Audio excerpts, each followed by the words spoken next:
Bismillahirrahmanirrahim. Assalamualaikum warahmatullahi wabarakatuh. Alhamdulillah wassalatu wassalamu ala Rasulillah wa ala alihi wa sahbihi wa mawalah. Alhamdulillah, insyaallah pagi hari ini kita mencoba untuk lebih menguatkan keimanan kita, ilmu kita, ma'rifatullah kita, sehingga tantangan kita untuk tetap istiqomah ba'da Ramadan betul-betul terdukung dengan baik dan terlaksana dengan baik insya Allah. Ya. Tadi Masya Allah antum mengajak kita untuk bernostalgia dan begitu indahnya, ya, begitu lengkapnya antum menjelaskan. Ada subuh seperti ini biasanya malam 27, ada yang serius mendengarkan, ada yang ngantuk, ada yang berhamburan, ada yang ke toilet, dan berbagai macam kondisi yang kita alami di Masjid Habibur Rahman. Dan terasa sekali kenangan itu begitu indahnya. Ya.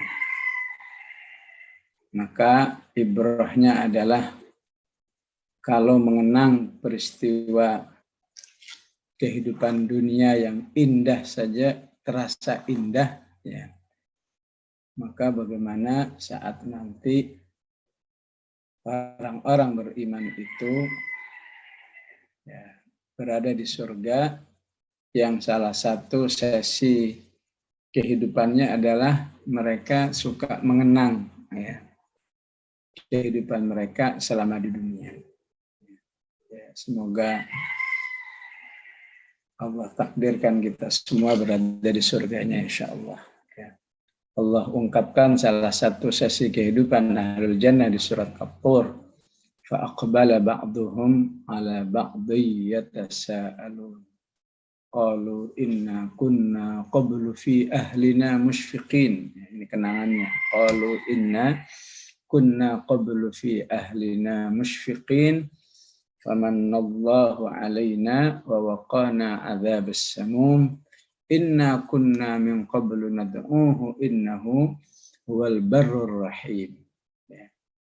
Jadi salah satu kenangan ahli surga mengenang bagaimana dulu selalu berdoa kepada Allah, mengenang dulu bagaimana membangun rasa takut kepada Allah Subhanahu wa Ta'ala, dan semua yang dikenang itu akhirnya terrealisasi, ya, di dalam kehidupan surganya. Ya, semoga kita insya Allah diselamatkan dari api nerakanya dan masukkan ke surganya. Ikhwan dan akhwat fillah rahimakumullah. Tema kita adalah bagaimana terus bisa memupuk rasa cinta kita kepada Al-Quran. Karena saat kita tadabburkan Al-Quran, berhaklah orang beriman itu merasa malu di hadapan Allah Subhanahu wa Ta'ala ketika berbagai macam bentuk motivasi diungkapkan oleh Allah di dalam Al-Quran agar kita senantiasa bersama Al-Quran. Ya. Tapi ya, kalau kita evaluasi entah berapa persen dari motivasi-motivasi Allah itu sudah kita laksanakan. Namun optimis harus terus, berusaha harus terus, sehingga seminim-minimnya Allah mencatat kita termasuk orang-orang yang selalu berusaha menyesuaikan apa yang dijelaskan oleh Allah, bagaimana seharusnya orang-orang beriman itu bersama Al-Quran. Ya. Di sisi lain kita juga harus khawatir, ya, khawatir terhadap warning-warning yang dijelaskan oleh Allah. Afala yatadabbaruna al-Qur'ana am ala qulubin aqfaluha. Sampai kapan mereka itu mau mentadabburi Al-Quran, ya? Ataukah di dalam hati mereka ada kunci-kunci yang sangat kuat sehingga nggak tertarik tadabbur. Ya. Yang hal-hal seperti inilah yang membuat kita deg-degan. Ya. Ya. Sejauh mana tadabbur Quran itu sudah berlangsung dengan baik dalam diri kita. Ya. Kita deg-degan ketika baca ayat surat Az-Zukhruf, wa may ya'shu an dzikrir rahmani nuqayyid lahu syaitanan fahuwa lahu qarin. Ya. Terhalangnya diri kita untuk melihat kebenaran Al-Quran. Belum 100%, ya, yang disebabkan oleh ya'shu. Ya'shu itu masih samar-samar bagi dirinya karena kecintaannya terhadap dunia masih sangat kuat, ya. Sehingga ketika harus berhadapan dengan Al-Quran masih terseret-seret, pilih dunia, pilih Quran, pilih dunia, pilih Quran, sehingga ketika tidak maksimal, Allah sebut manusia itu wa may ya'shu an dzikrir rahman. Mereka yang tidak maksimal bersama Al-Qur'annya, ya, nuqayyid lahu syaitanan fahuwa lahu qarin. Ya, akan kami mudahkan proses pertemanannya dengan setan sehingga setan itu menjadi teman akrabnya. Bagaimana yang menjauh? Wah, yang menjauh lebih dahsyat lagi. Ya. Yang menolak lebih dahsyat lagi. Baru yang samar-samar aja terlihat antara mau, nggak mau, ya. Ntar mau, ntar nggak mau, ntar mau sehari, nggak mau sepekan. Ya. Seperti itu aja yang disebut dengan ya'shu an dzikrir rahman, sudah berdampak, ya, termudahkannya dirinya, persahabatannya dengan syaitan. Walahu qarin, ya. Wa may ya'shu an dzikrir rahman nuqayyid lahu syaitanan fahuwa lahu qarin wa innahum la yasuddunahum 'anis sabili wa yahsabuna annahum muhtadun, ya. Dan jika tidak segera diperbaiki menjadi orang yang tidak suka terhadap nilai-nilai kebaikan. Dan lebih dahsyatnya ketika dirinya sudah tidak suka menghalangi orang lain untuk mengikuti jalan kebaikan. Dan dirinya mengira bahwa dirinya lah yang paling benar. Wa yahsabuna annahum muhtadun. Ya. Maka bagi yang sudah berpaling, udah menolak, udah meninggalkannya, maka Al-Quran menyebut dengan a'radha. Ya. Kalau tadi ya'shu, ya, berpaling, a'radha yu'ridu, wa man adlamu mimman dzukira bi ayati rabbih thumma a'radha anha inna minal mujrimina muntaqimun. Ya, maka ancamannya lebih dahsyat, ya. Mereka akan kami habisi, begitulah, terhadap orang-orang yang, ya, hanya bisa tinggal dan menikmati fasilitas-fasilitas dari Allah, namun tidak mau tunduk kepada Allah Subhanahu wa Ta'ala. Adapun motivasi-motivasi dari Al-Quran agar kita semakin kuat hubungan kita dengan Al-Quran, atau yang direquestkan oleh temanya, semakin merasa indah dengan Al-Quran, ya, maka Allah ingatkan dengan Taha ma anzalna alaikal Qur'ana litashqa. Ya. Taha, ini namanya huruf muqatta'ah, ya, yang bertujuan untuk menggugah perhatian manusia saat itu, ya. Ya, bangsa Arab itu dengan huruf muqatta'ah itu menjadi penasaran. Ya. Ya, tentu kita yang bukan bangsa Arab, ya mungkin nggak merasakan apa-apa dari Toha, dari Tosin, dari Alif Lam Mim dan lain sebagainya, tapi ya kita bisa berusaha mencari cara lain bagaimana agar diri ini tertarik dengan Al-Quran, penasaran dengan Al-Quran, yang salah satunya insya Allah siapa yang betul-betul mencintai Allah, otomatis mencintai kalamnya. Dan itulah pesan daripada Inna anzalnahu fi lailatul qadr. Kami menurunkan Al-Quran. Nanya Allah punya Al-Quran. Sehingga siapa yang mengenal Allah dengan penuh kedekatan, ya, penuh pengetahuan, otomatis tertarik dengan Al-Quran. Maka Allah katakan, ma anzalna alaikal Qur'ana litashqa. Terjemahannya sih yang biasa antum baca, kami tidak menurunkan Al-Quran kepadamu, ya, dengan tujuan agar kalian sengsara. Ya. Itu terjemahan yang mungkin dapat kita baca. Ya. Tapi kalau kita bahasakan, kalau kita sederhanakan bahasanya, ya, bahasa yang lebih familiar gitu ya. Maka ungkapan ini bermaksud kami tidak turunkan Al-Quran kepadamu agar kamu hidup dalam kesulitan, kerepotan, ya, kebebanan dan seterusnya. Ya.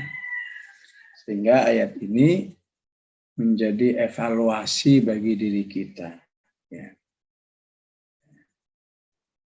Masih adakah di dalam diri kita gara-gara Al-Quran ini perasaan direpotkan ataupun terbebani, ya, ataupun sampai merasa terkuras waktunya, terhabiskan waktunya. Ya.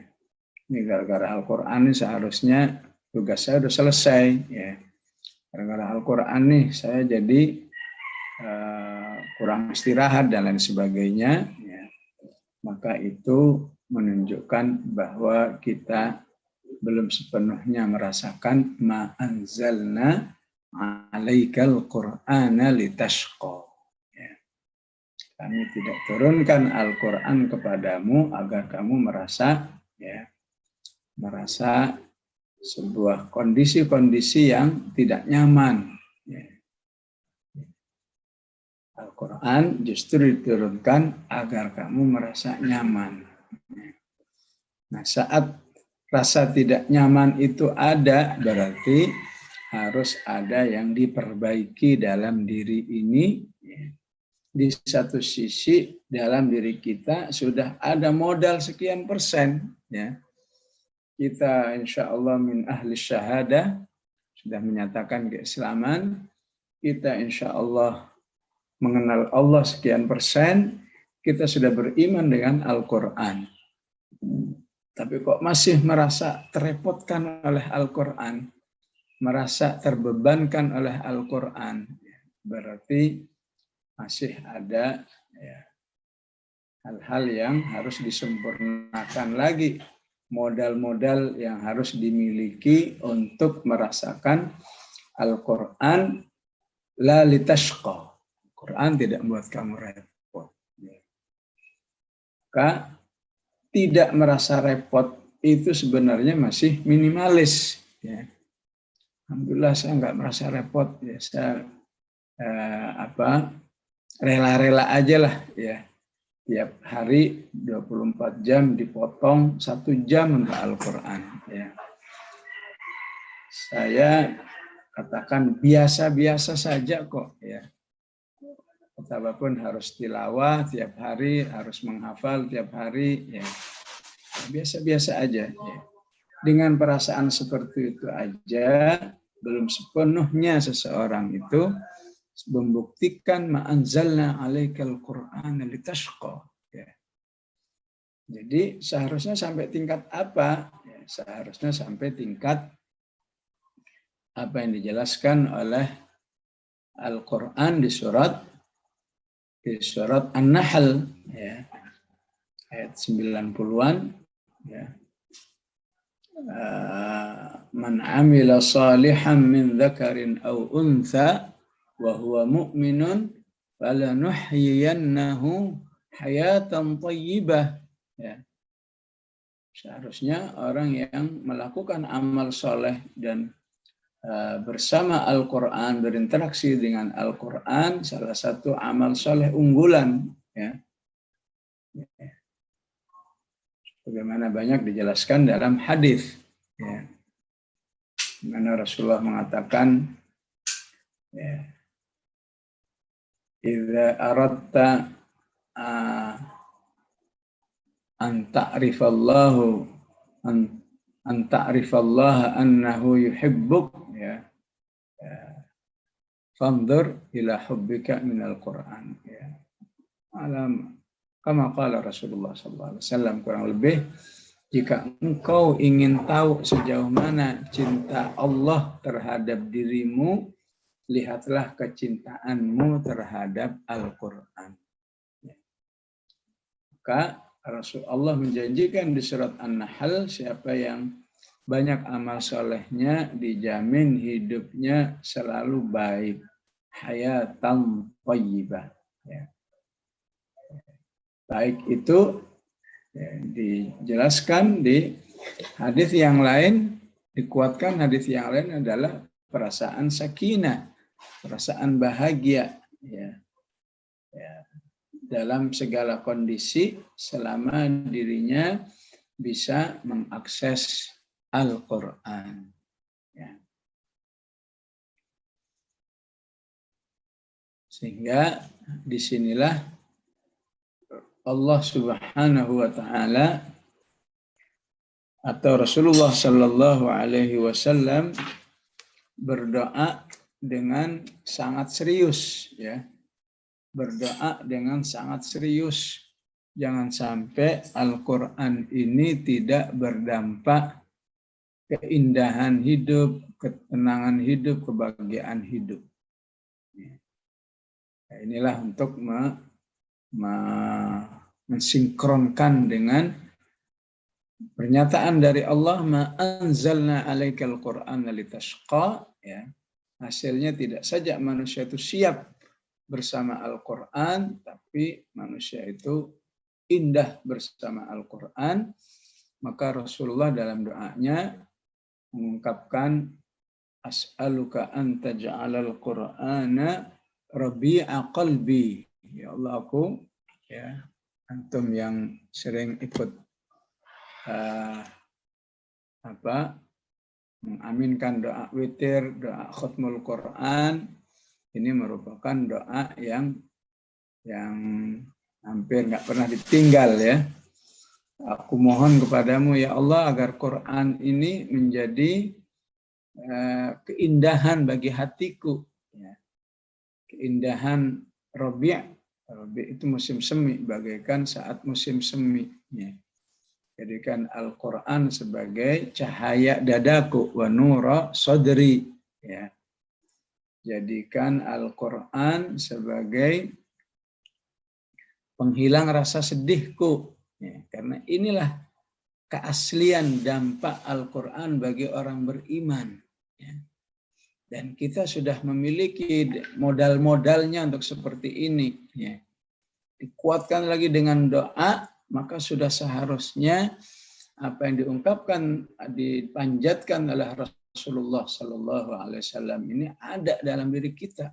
Betul saya rasakan Al-Quran Rabi'a qalbi, betul Al-Quran saya rasakan sebagai nur sadri, dan betul saya rasakan Al-Quran sebagai jala'a huzni wa dhahaba hammi wa ghammi.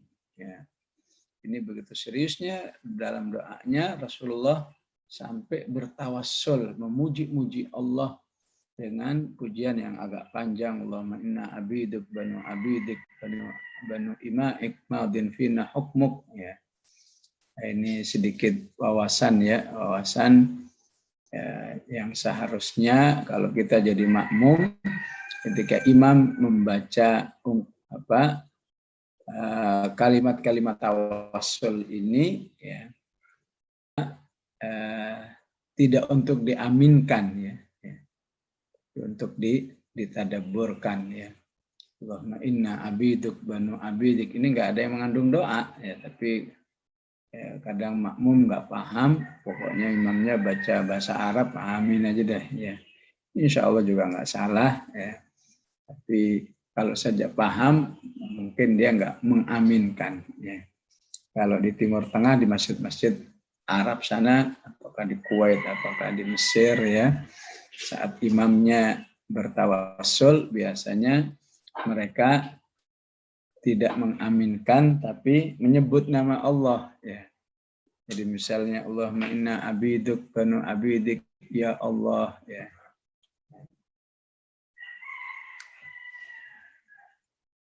Madin fina hukmuk ya.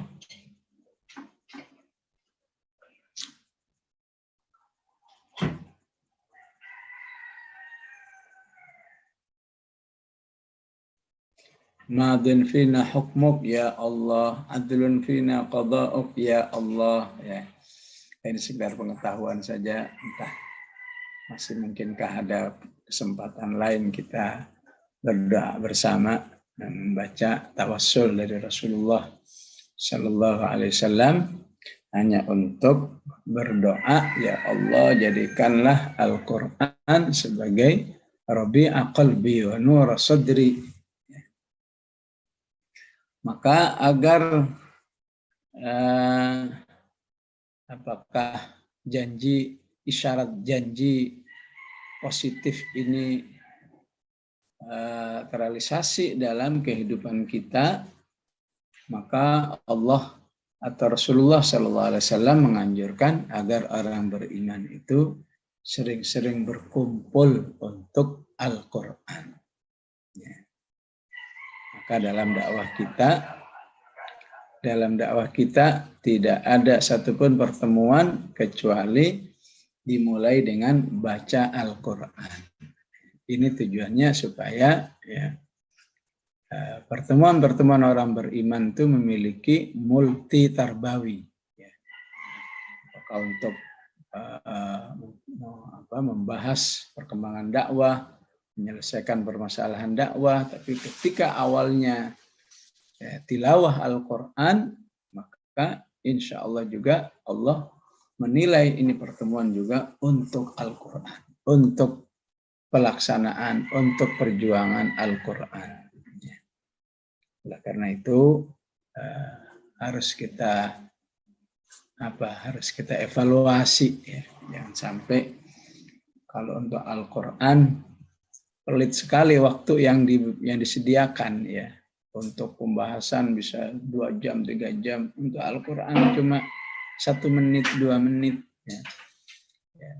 Ya, buatlah yang standar aja lah kalau nggak mau berjam-jam. Untuk Al-Quran setengah jam.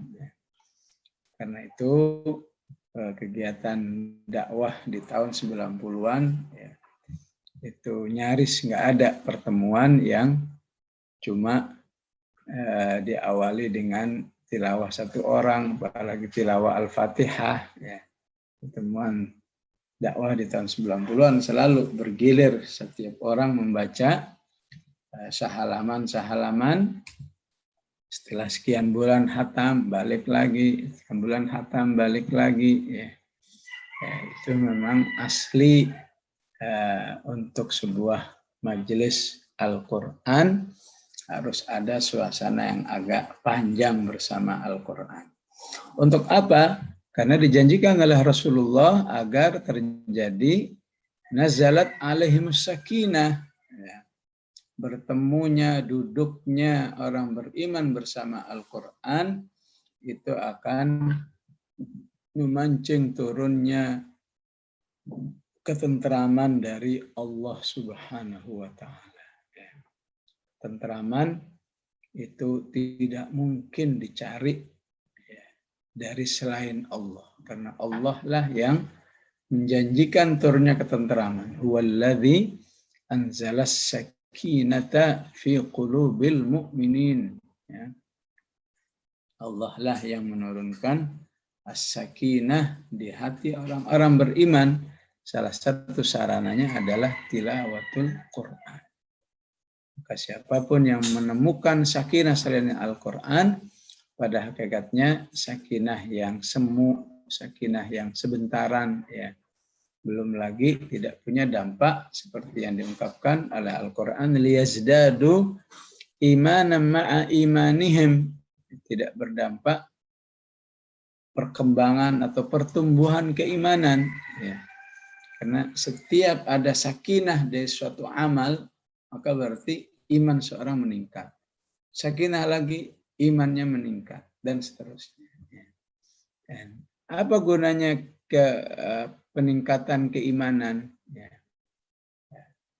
Adalah kekuatan orang beriman itu untuk memanggul atau menanggung beban syariah lebih besar lagi. Ya.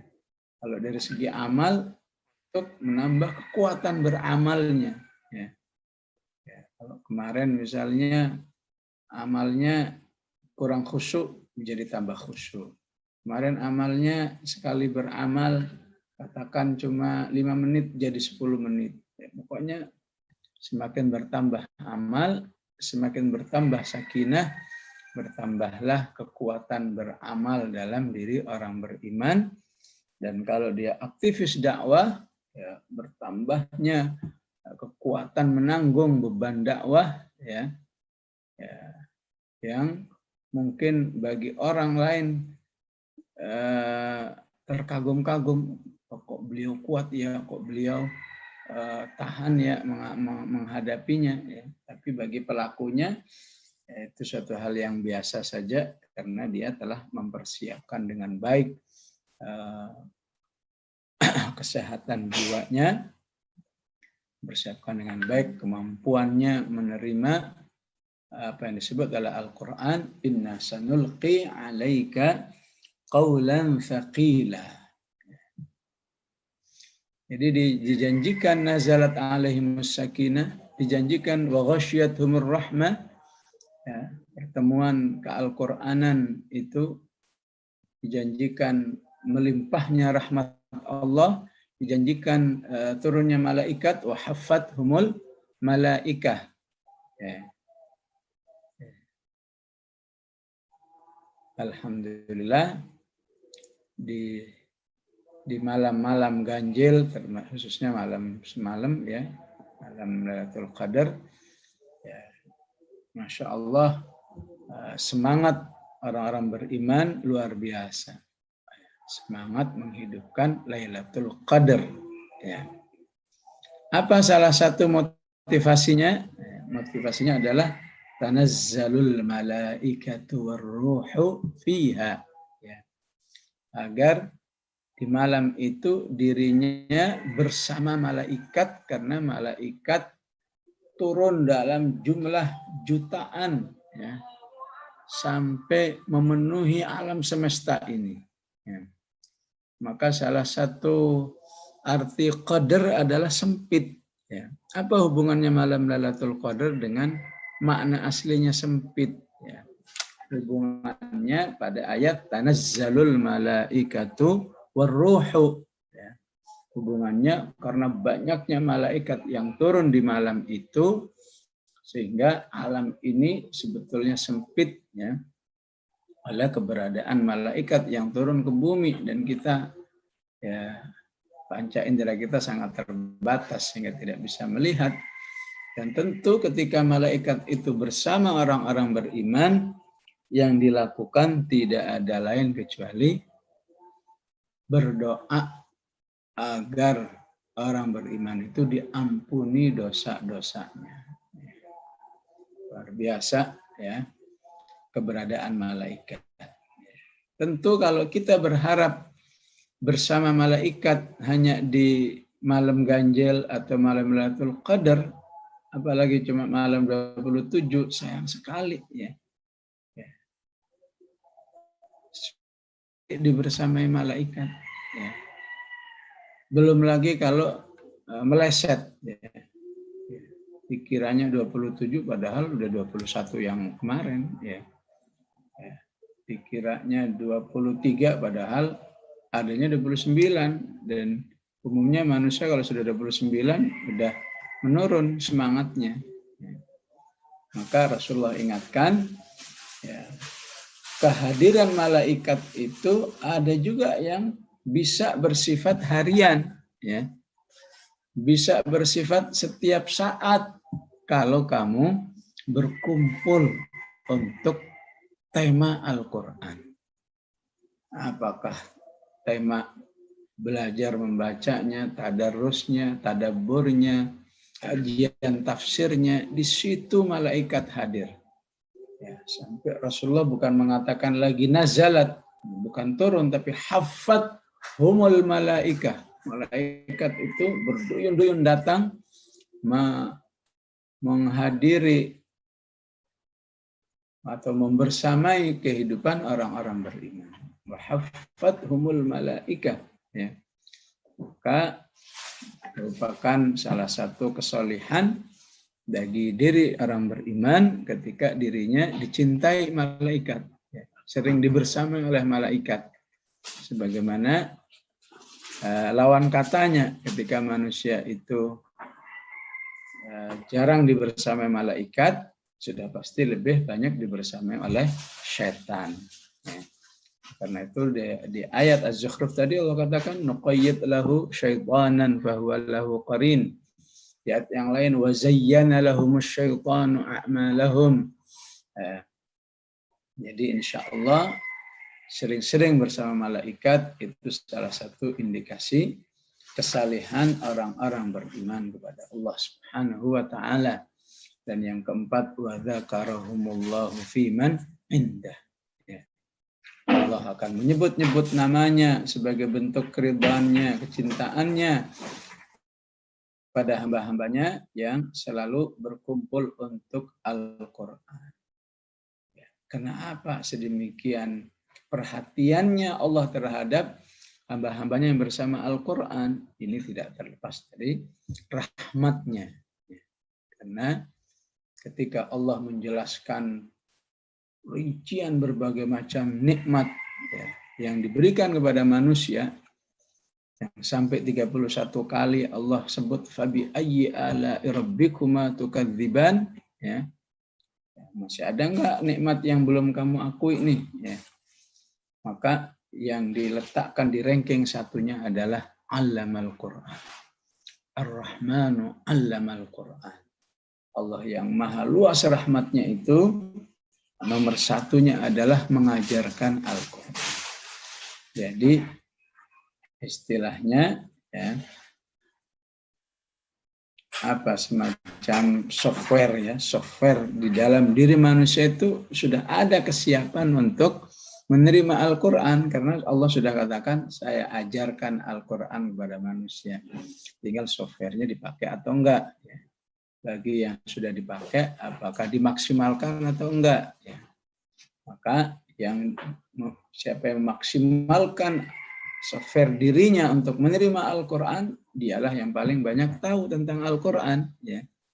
Yang asal-asalan menggunakannya ya dia sedikit mendapat janji Allah allama Al-Quran.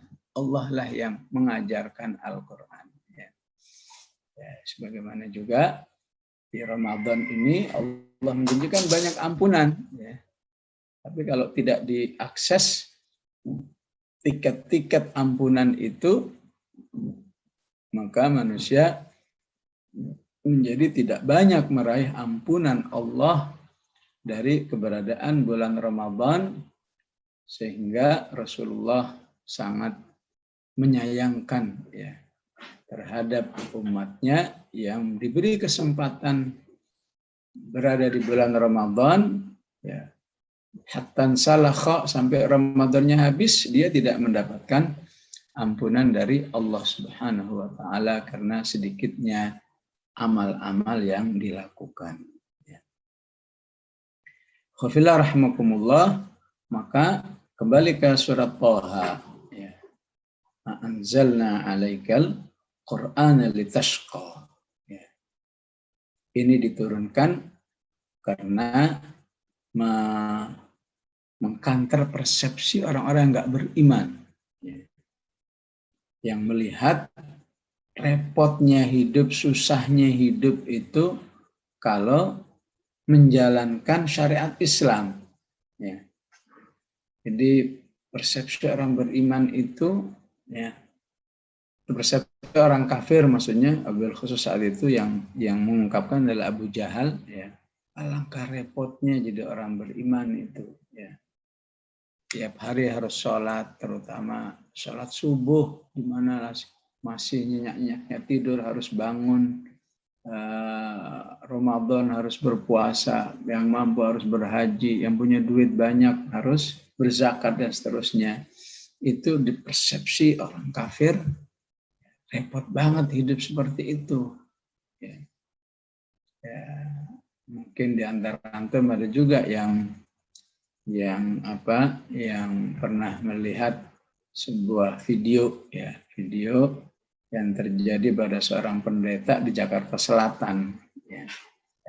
Dia pendeta dari sejak tahun 60-an yang di tahun 60 saja gajinya sudah mencapai, saya ingat saya sekitar 50 juta ya, di tahun 60-an, gimana sekarang. Ya.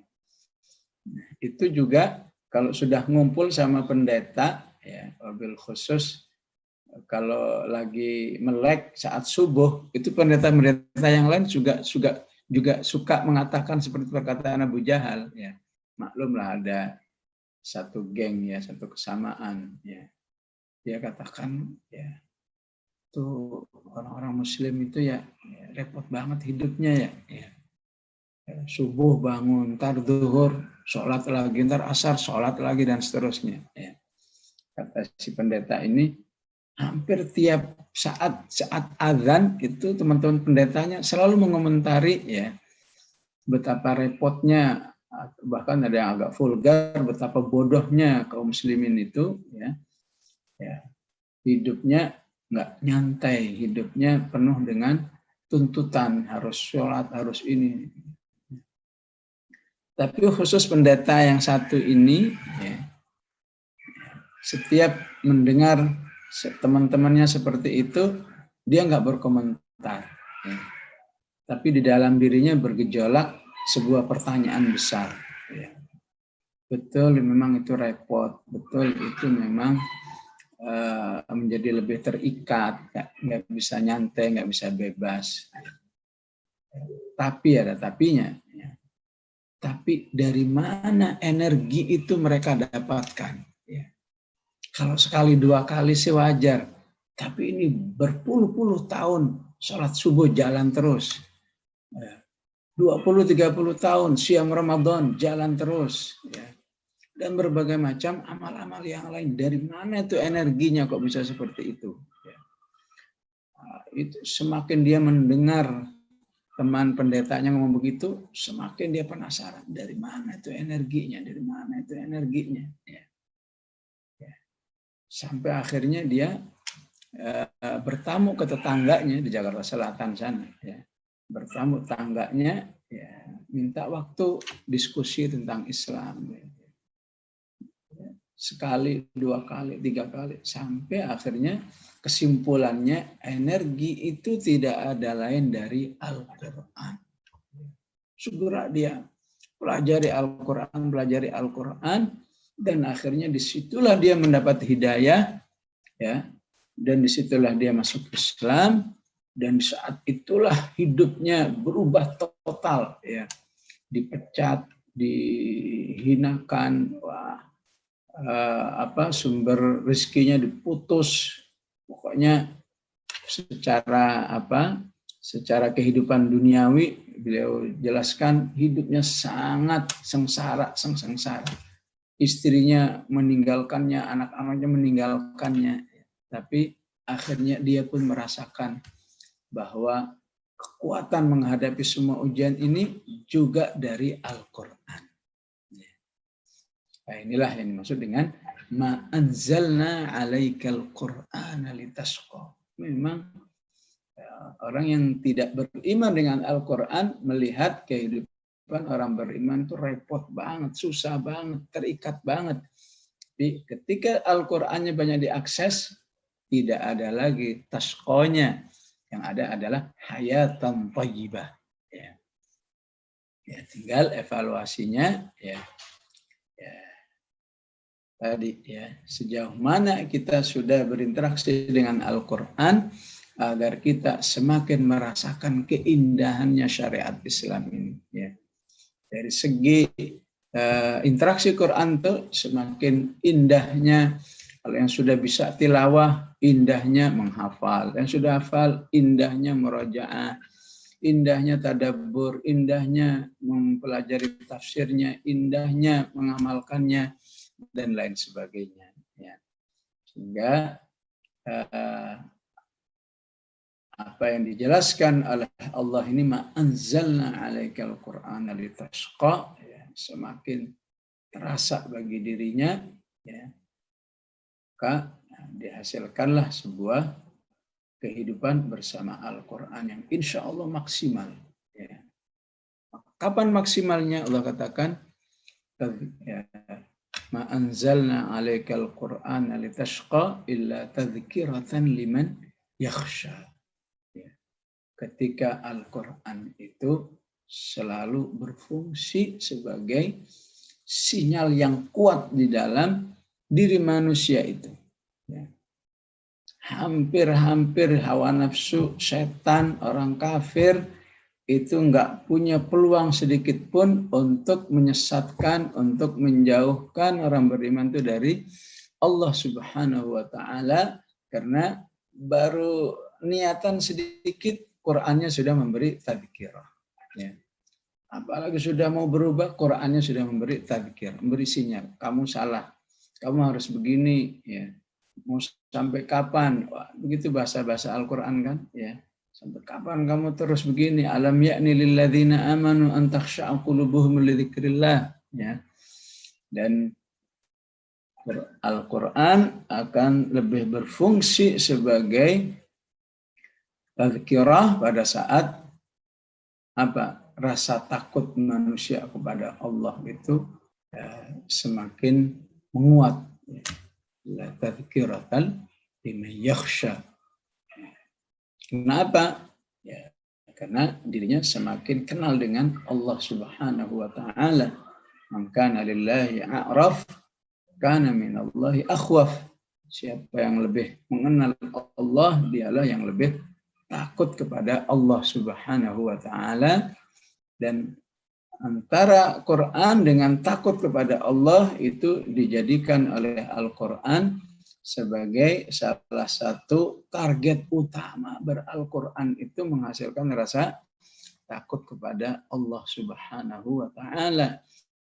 Sehingga kalau kita baca surat Al-Muluk, Allah ungkapkan betapa besarnya apresiasi Allah kepada orang-orang bisa senantiasa takut kepada Allah. Innal ladzina yakhshawna rabbahum bil ghaibi lahum maghfiratun wa ajrun kabir. Ya.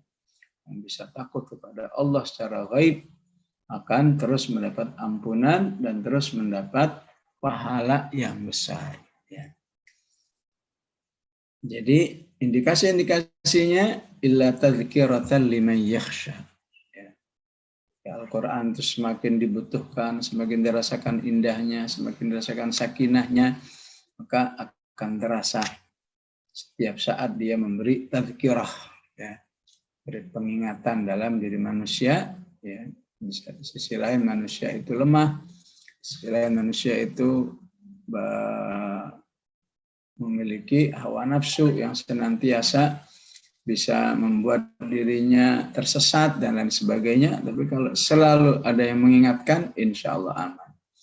Illa tadhkiratan liman yakhsha tanzilan mimman khalaqal arda was samawatil ula. Ya.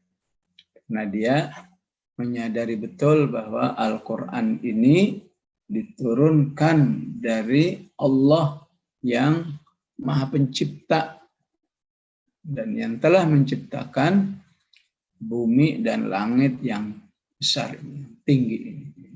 Khalaqal arda was-samawatil ula ar-rahmanu 'alal arsy istawa. Ya. Maka dengan semangat motivasi Al-Quran, ya, salah satunya dengan khas awal surat Toha inilah manusia itu insya Allah ya, yarqa bil Quran, ya. Hidupnya akan terangkat oleh Al-Quran, ya. Terutama jika bisa dilakukan secara komunal, ya. Sekian ribu, sekian juta manusia bisa bersama Al-Quran sesuai dengan arahan Allah Subhanahu wa Ta'ala, maka yang akan terjadi adalah peningkatan kualitas umat, ya. Yang diawali dengan peningkatan kualitas personal, ya. Tapi kalau personalnya nggak ngapa-ngapain, ya, nggak mengajak, nggak sosialisasi, nggak menulis, ya, maka yang soleh cuma dia saja, ya. Tapi kalau dia bergerak terus, ya, siapapun harus bisa merasakan apa yang dia rasakan dari Al-Quran ini, maka terjadilah apa yang disabdakan oleh Rasulullah, apa innallaha yarfa'u bihadzal kitabi aqwama. Sesungguhnya Allah akan menaikkan derajat, ya, dengan Al-Quran ini, ya, kaum-kaum tertentu, ya, wa yadha'u bihi akharin, dan merendahkannya bagi yang lain yang jauh dari Al-Quran. Ya. Betapa pentingnya janji Rasulullah sallallahu alaihi wasallam, innallaha yarfa'u bihadzal kitabi aqwaman wa yadha'u bihi akharin. Karena ketika ini belum terlaksana, maka kehidupan dunia ini akan lebih diwarnai oleh kauman akharin tadi, ya. Sistem politiknya, sistem ekonominya, sistem pendidikannya, apa saja, ya. Ya, rasa-rasanya semua lebih dikuasai oleh orang-orang yang jauh dari Al-Quran. Hamba-hamba Allah yang justru dekat dengan Al-Quran bisa jadi cuma penonton, bisa jadi korban, bisa jadi nggak berdaya, dan seterusnya. Sehingga kita juga harus sadar bahwa kebersamaan dengan Al-Quran, dengan merasakan keindahannya, bukan masalah sekedar dapat pahala yang banyak, dapat syafaat, tapi juga ya, yang harus difahami adalah taghyirul hayah, ya. Bagaimana kita bisa merubah kehidupan ini menjadi lebih baik, ya, sesuai dengan arahan Al-Quran itu sendiri, ya.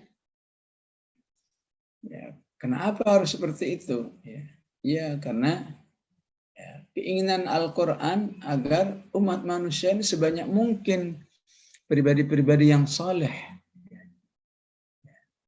Kalau ada 200 juta, ya, minimal seharusnya 190 baru terasa innallaha yarfa'u bihadzal kitabi aqwaman, ya. Tapi dari 200 juta cuma 1 juta, apalagi cuma 500, ya, nggak ngaruh, ya. Kalau 200 ada 190 aja, ya. Insya Allah terasa kekuatan umat ini, terasa syiar Quran, ya, suasana kequranan, dalam kehidupan umat ini insya Allah. Ya.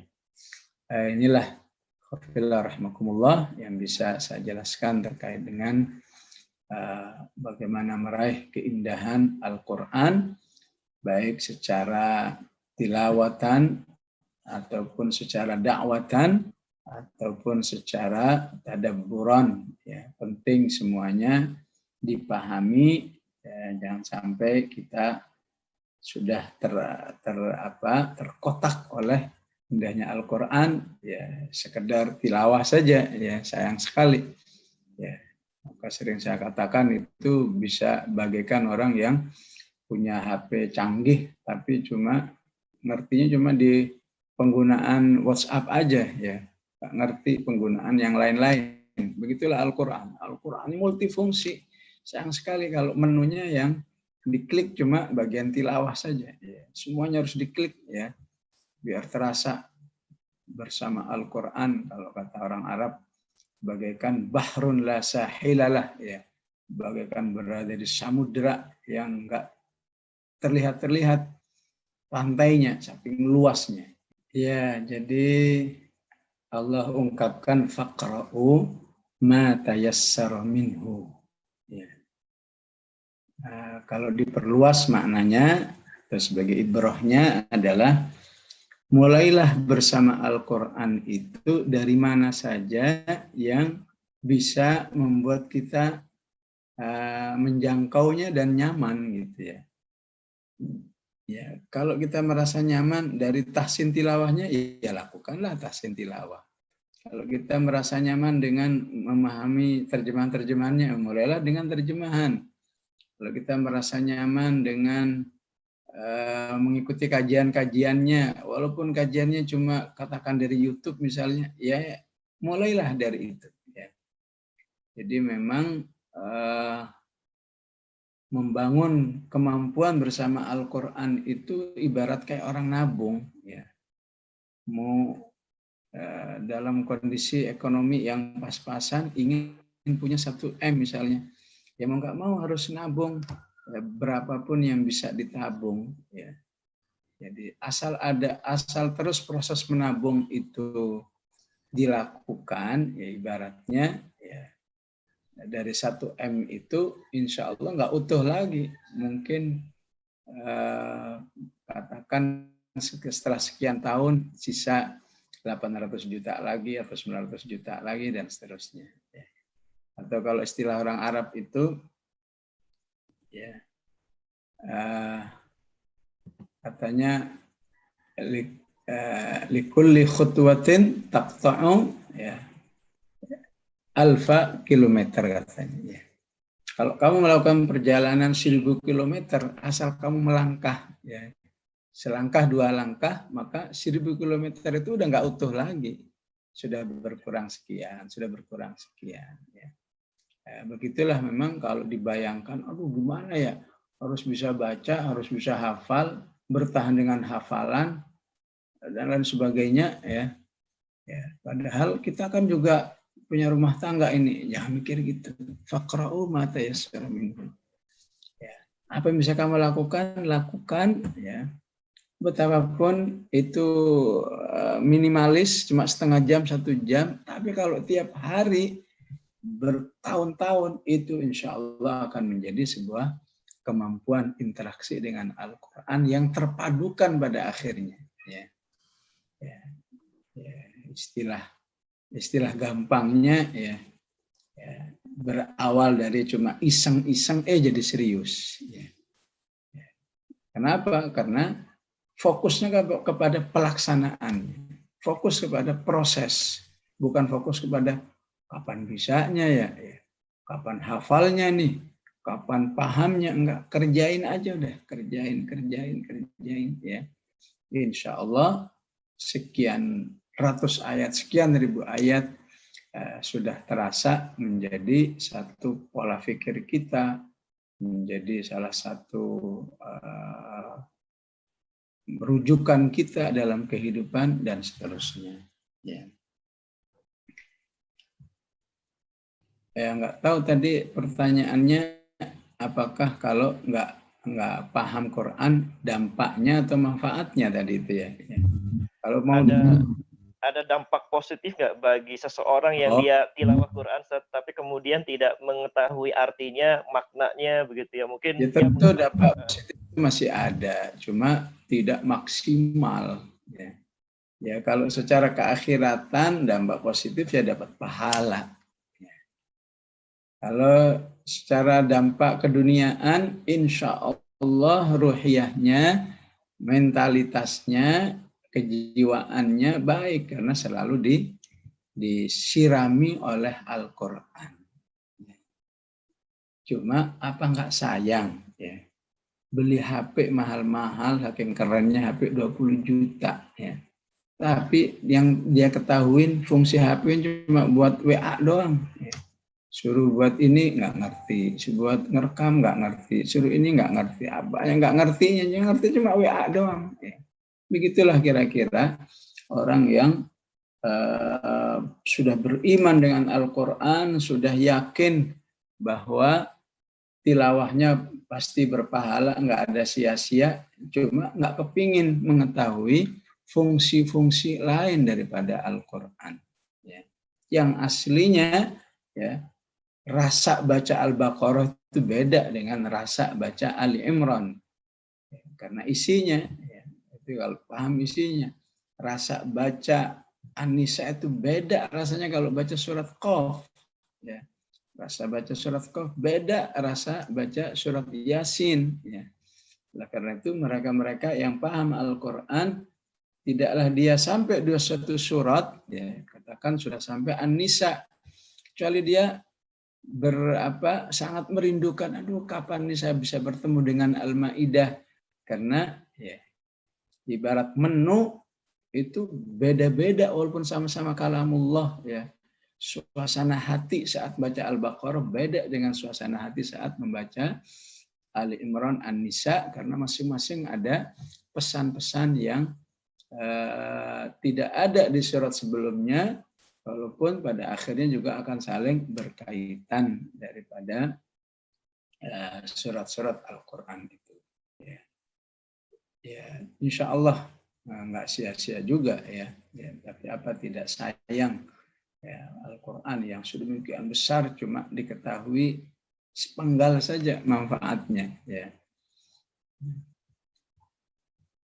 Ya mungkin secara umum ya dalam waktu yang terbatas ini alhamdulillah merupakan karunia Allah Subhanahu wa taala yang luar biasa yang Allah berikan, yang sudah saya rasakan mungkin sejak SD ya. Intinya pada hadis itu sendiri. Kata hadis kan khairukum man ta'allamal Qur'ana wa 'allama. Ya.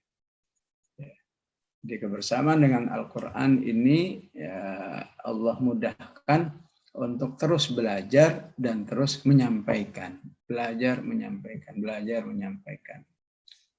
Saya merasakan dengan prinsip hadis ini itu memang membuat Al-Quran ini semakin hari semakin kelihatan sebagai kitab yang sangat berharga ya. Ibarat berlian yang tadinya tertutupi oleh benda-benda tertentu gitu, tapi kalau diproses dengan ada saat belajar, saat mengajar, saat belajar, saat menyampaikan, saat belajar, saat mensosialisasikan, itu disitulah keberkahan ilmu, keberkahan samudra Al-Quran semakin terasa. Ya.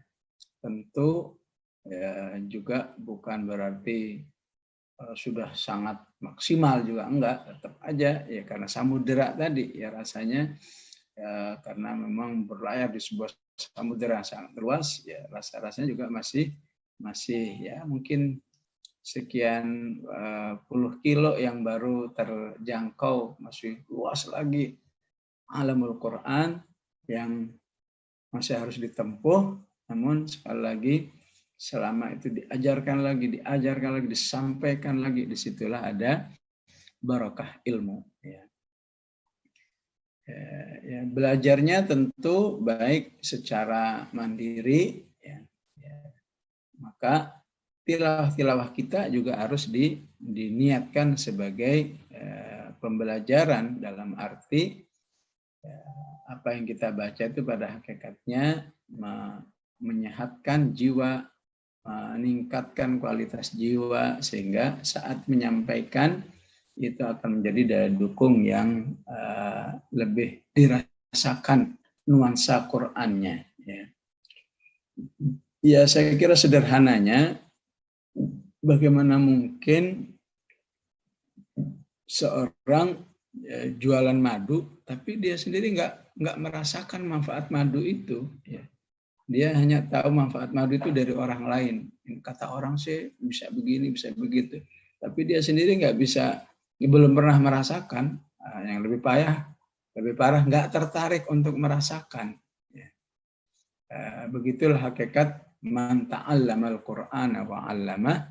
Ketika seorang langsung merasakan apa yang dia rasakan dari dahsyatnya Al-Quran ini, dari keberkahan Al-Quran ini, maka ketika menyampaikan, orang pun juga ikut merasakan. Oh iya, memang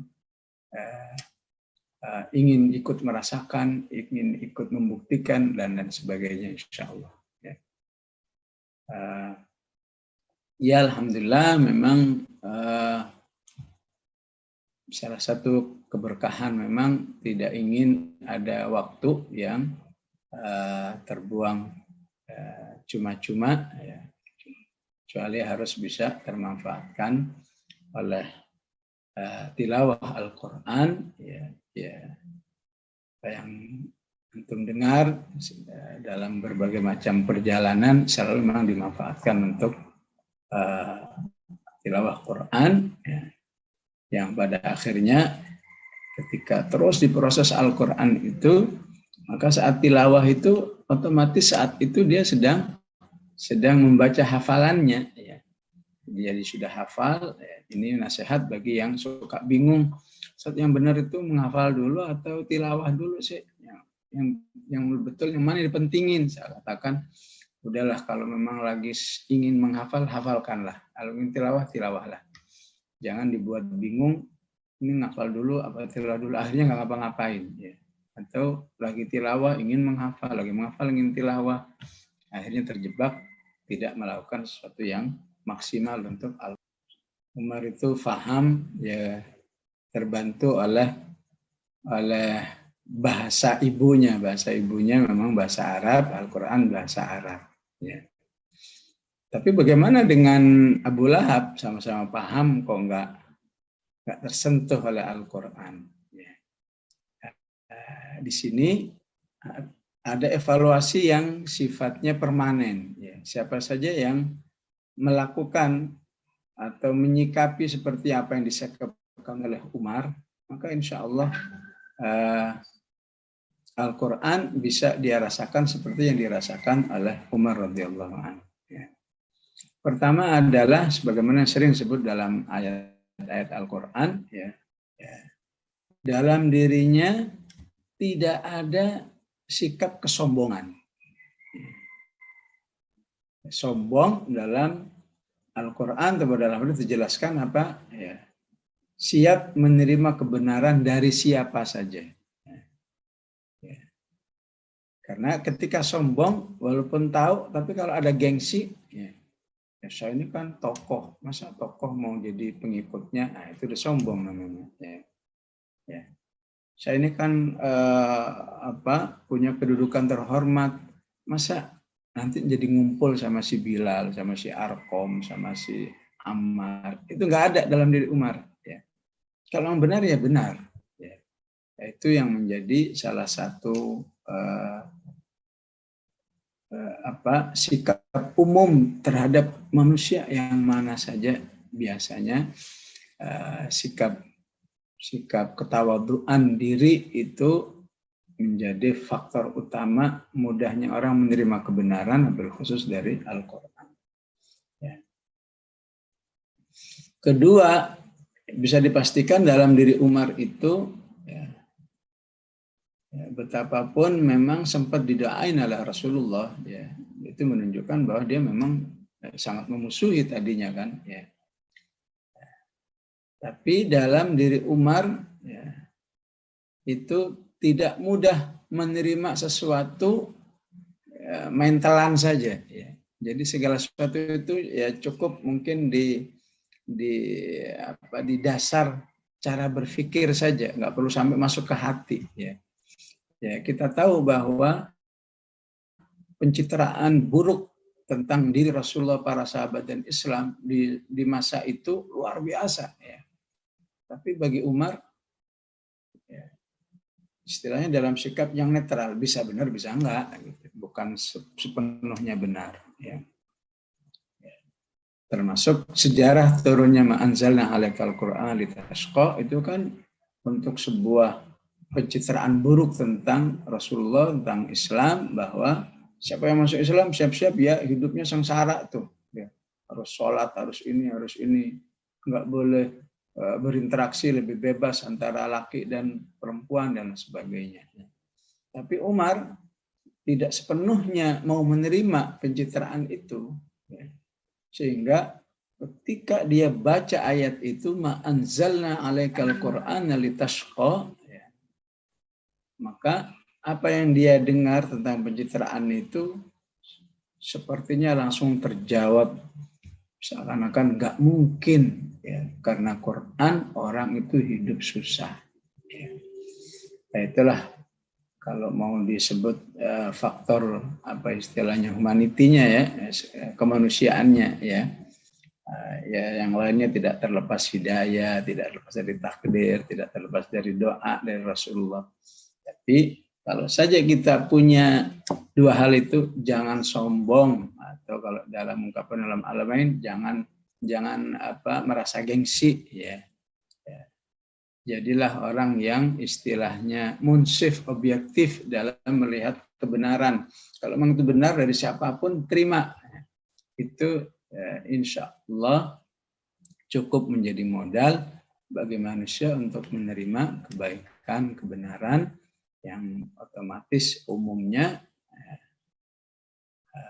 kebaikan dan kebenaran itu memang dari Al-Quran. Wallahu